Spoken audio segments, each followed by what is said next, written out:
Welcome to Carlsbad, where adventure runs deep.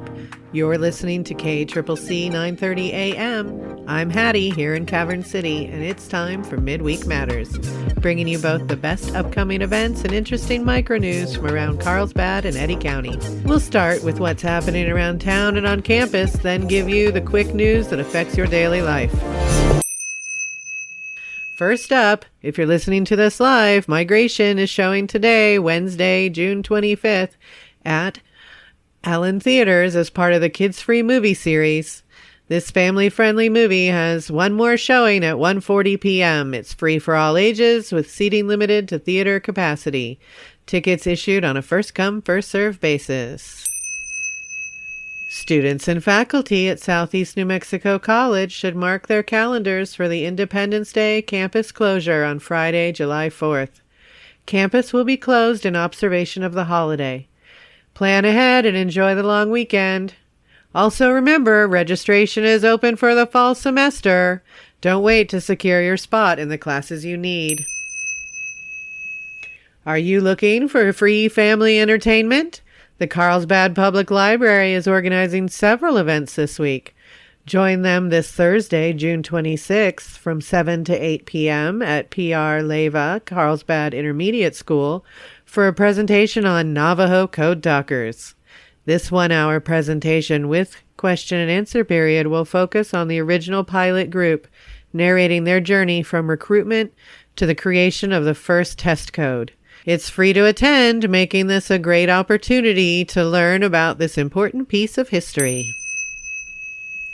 Families won't want to miss the double feature at Carlsbad Public Library this Friday, June 27th. First at 2 p.m., experience Magic in the Library with magician Bronson Chadwick. It's more than just a magic show. It's a theatrical production that brings language arts to life. Then, at 4 p.m., stay for Mummer's Curtain Chaos in the Children's Department. Watch the skit and interact with the performers. Both events are free.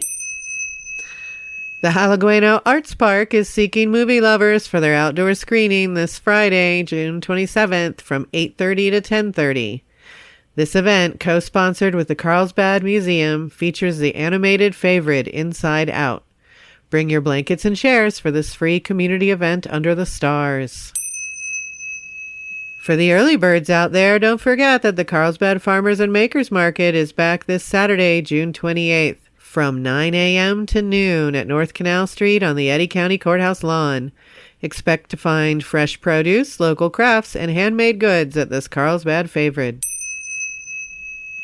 Green Thumbs won't want to miss Caffeine and Cultivate, a seeds and sprouts swap at the Carlsbad Public Library this Saturday, June 28th. The event runs from 9:30 to 11:30. Bring your seeds and sprouts to trade with fellow gardeners while enjoying some coffee and conversation. Dog lovers, get ready for some adorable competition. Wiener Schnitzel is hosting wiener dog races this Saturday, June 28th at 11 a.m. at 1013 West Pierce Street.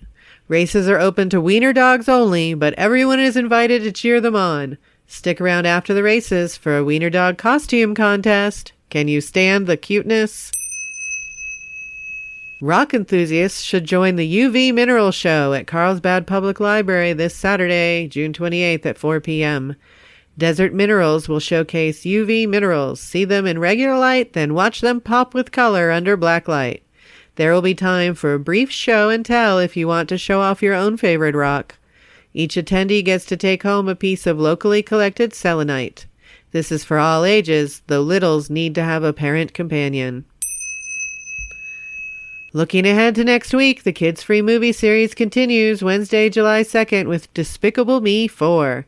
Showtimes are at 9, 11:20, and 1:40. Free for all ages with seating limited to theater capacity. Tickets issued first come, first serve. And finally, a reminder that Red, White, and Blue on the River arrives next week, Carlsbad's 3-day 4th of July celebration. Friday, July 4th kicks off with the annual parade at 9 a.m., followed by foam fun at 11, a watermelon eating contest at 11:30, and live music at the Beach Band Shell all day long. Stick around after dark for the grand fireworks show. Saturday, July 5th features the farmers market in the morning and the popular Glow miniature golf tournament at night, hosted by United Way of Eddy County. Plus, the third annual pickleball tournament begins with doubles matches. Sunday, July 6th wraps up with mixed doubles pickleball. Events are located around the Riverwalk, downtown, and Lake Carlsbad, so it's a great way to get in your steps. Now it's time for our Carlsbad Quickies Micro News. The HSI Grant Services team proudly represented Southeast New Mexico College at the STEM International Conference in Hawaii. The HSI Grant Services team proudly represented Southeast New Mexico College at the STEM International Conference in Hawaii. They presented on the topic Breaking Barriers, Building Futures, Advancing STEAM Education in Rural Communities. The presentation was well received by attendees from across the globe, including participants from universities and colleges in the U.S., Japan, Thailand, Ghana, and more. The HSI team also attended a variety of sessions, bringing back new ideas and inspiration to help expand and enhance the STEM programming at SENMC. Thanks to the Albuquerque Journal and Southern New Mexico correspondent Algernon Dalmasa for this update on the Lovington Dairy ice raid in neighboring Lee County. Farmer Isaac Bose said that the surprise raid followed an audit of the dairy's employment records a few months ago.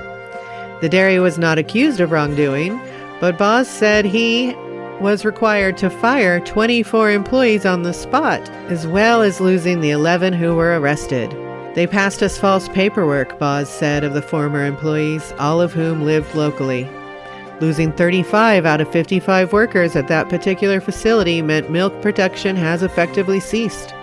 Bose said all available hands, including non-farm staff, family members, and some high school students on summer break, have focused on caring for the livestock until more workers can be found. The raid came up at Town Hall in Hobbs, where Lee County Sheriff Corey Helton reassured attendees that law enforcement in this county, whether city or county, will never ask you your immigration status. Governor Grisham said she had no objection to federal law enforcement directed at bad actors, but was concerned that widespread fear of deportations is making it more difficult for district attorneys to prosecute domestic criminals. She said, "The DAs are telling me that people won't come forward as witnesses." The city of Carlsbad has adopted the International Fire Code version 2021 by ordinance. Visit cityofcarlsbad.nm.com/international-fire-code for 25 most common international fire code violations for businesses to help keep your business safe and violation-free. For questions about city codes that may impact your business, contact Carlsbad Fire Marshal's office at 575-885-3125. The city also announced that Narcotics Anonymous groups and meetings are available in town. Visit narcotics.com/NA-meetings/New-Mexico/Carlsbad to find a meeting time and a place that's convenient for you. Or just go to narcotics.com and use their search. To help reduce flying litter, the Solid Waste Department will implement a new lid lock pilot program for city rollout cans. The Safe Waste lid lock will help resolve the issue of trash escaping due to wind gusts and help keep Carlsbad beautiful. Find more information on the city's website. Hey parents! Missoula Children's Theater is coming to Carlsbad with casting calls for theater camp for performers entering 1st through 12th grade up to the age of 18 and 4 tech positions. This year's play will be Snow White and the Seven Dwarfs. Auditions will be held July 7th, with the play being performed at 2 showings on July 12th. Carlsbad residents were out in force Saturday, June 14th for the 7th annual Cavern Fest and for the No Kings protest on Mermod Street. Thank you to all residents who came out and helped to keep the protest peaceful, and to the Eddy County Sheriff's Department for providing public safety support. An update on the suit by the former Carlsbad police officers against the city of Carlsbad. Judge Cortez of Lee County was assigned to hear their class action suit in the district court. Plaintiffs are requesting monetary relief for constructive discharge and injunctive relief requiring the county sheriff be placed in charge of the Carlsbad police until the security crisis abates. A hearing date has not been set. And as mentioned before, Mayor Lopez has hired independent investigators to look into the matter. Finally, it's time for a new deep dive segment. Today we're taking a closer look at a Supreme Court decision that could significantly impact Eddy County's future, the NRC versus Texas case I mentioned previously. This isn't just a legal story happening somewhere else.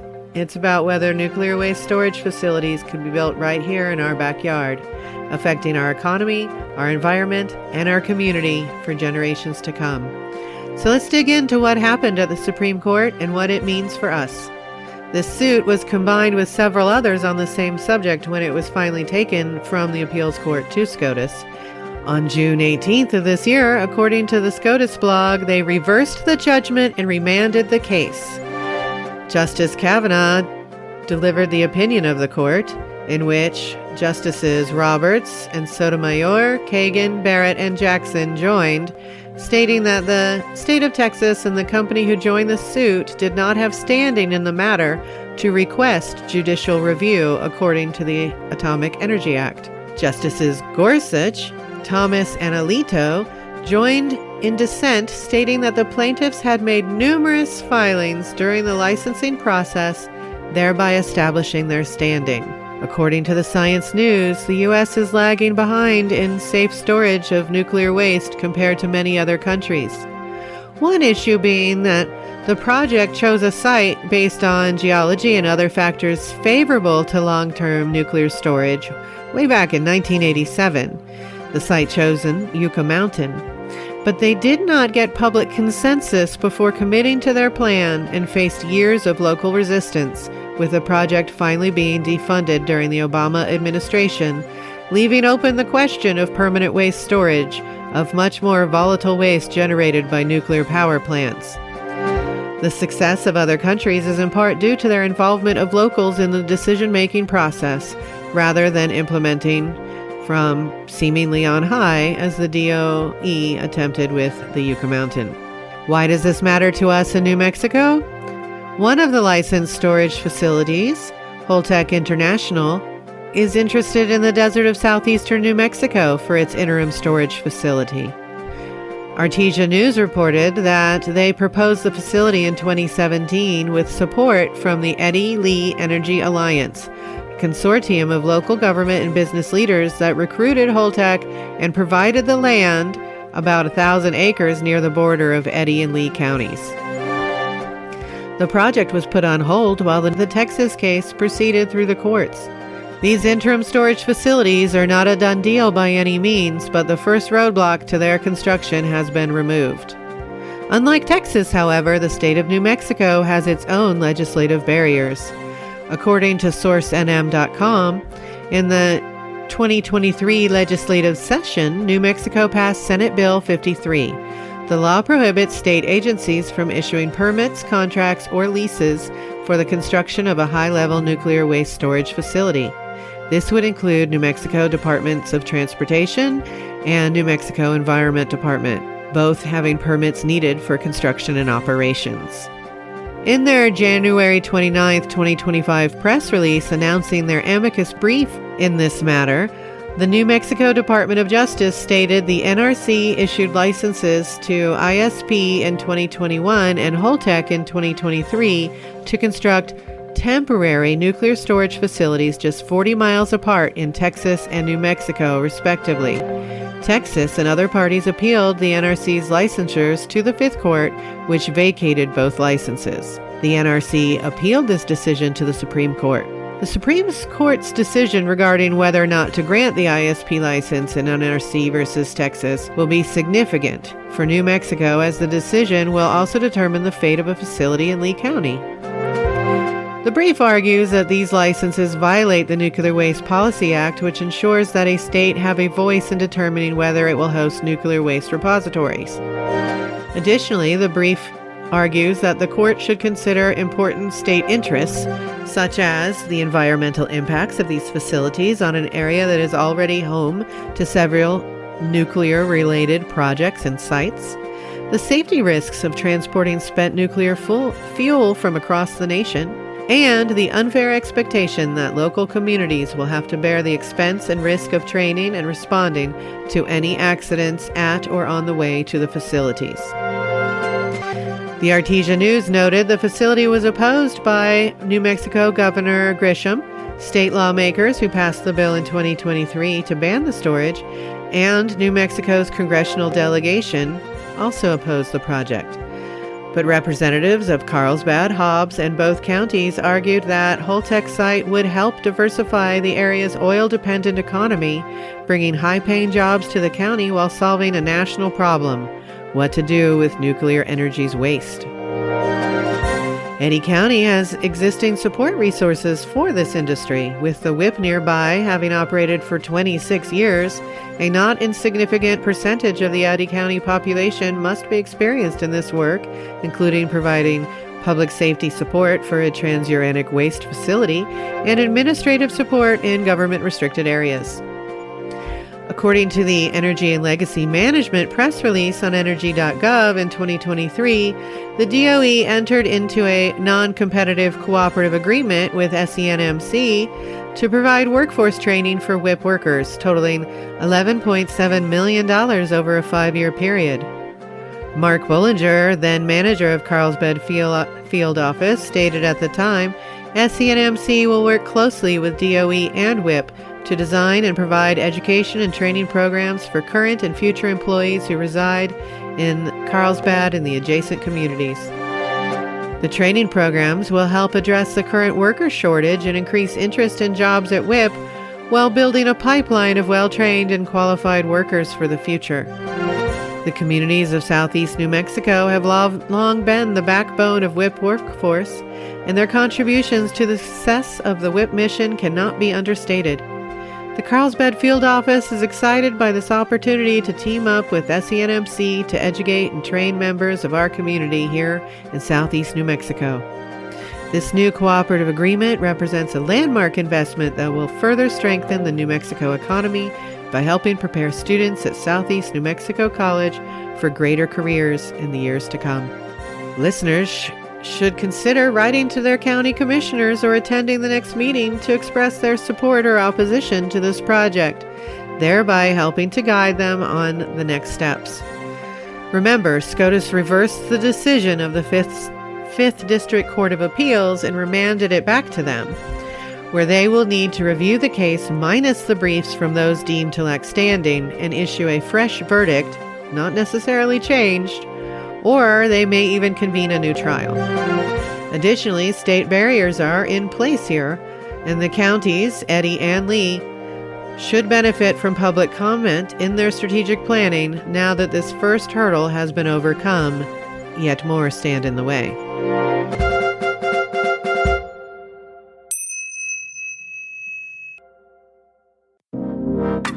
What's up at the library in July? Stitchers Anonymous on the 1st and 3rd Tuesdays at 4 p.m. The beach program continues on Tuesday, July 2nd and 9th at 11 a.m. in the gazebo near the water park. Baby time, it will be held on Wednesdays, July 3rd, 10th, and 17th at 10 a.m. Story time on the same Wednesdays at 11 a.m. Lego time every Wednesday at 4 p.m. Books and Brew on Wednesday, July 16th at 6:30 p.m. at Milton's. Toddler time on the 1st and 3rd Thursday at 11 a.m.